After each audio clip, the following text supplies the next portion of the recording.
everybody, it's Scott Johnstone for Commercial Real Estate Brokers Academy, and we've got a very special day today and a really good friend of mine here with Bob Smith. Bob, welcome.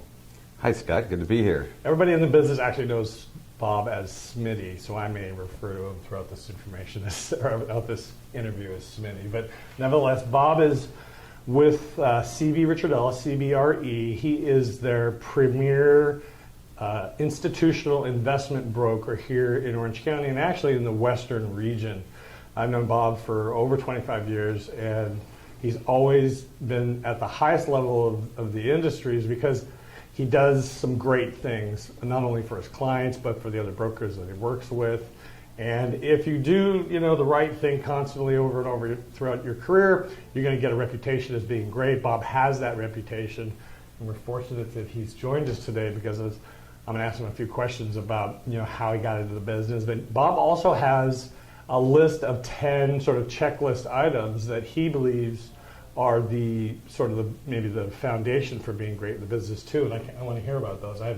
We've done no real prep on that, and I'd like to hear your thoughts on that.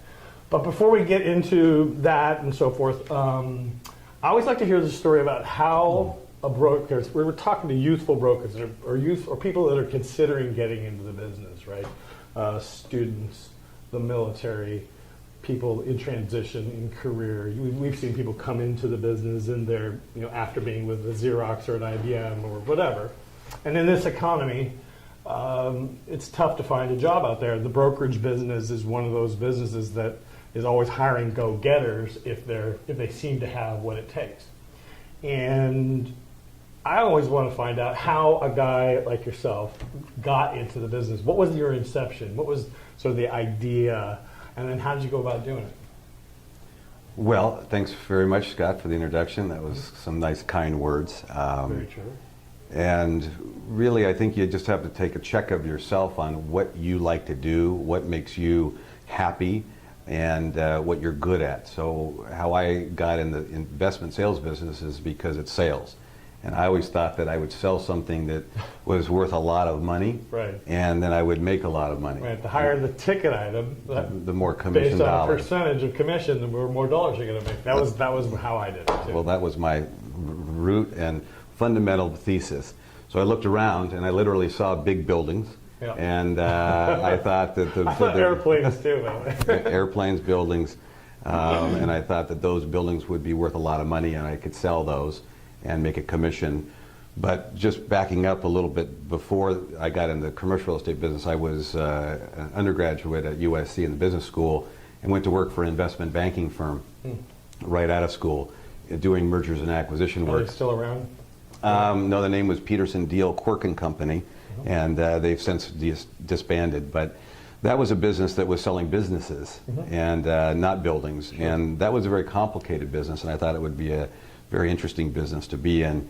And selling businesses has two sets of a lot of different things, and it is complicated. And buildings are not so complicated. Yeah. So after working 3 years, there's no goodwill component to a building. It's hard to value goodwill. That's what I was saying. There's oftentimes two sets of books, even at times, that people keep for different reasons.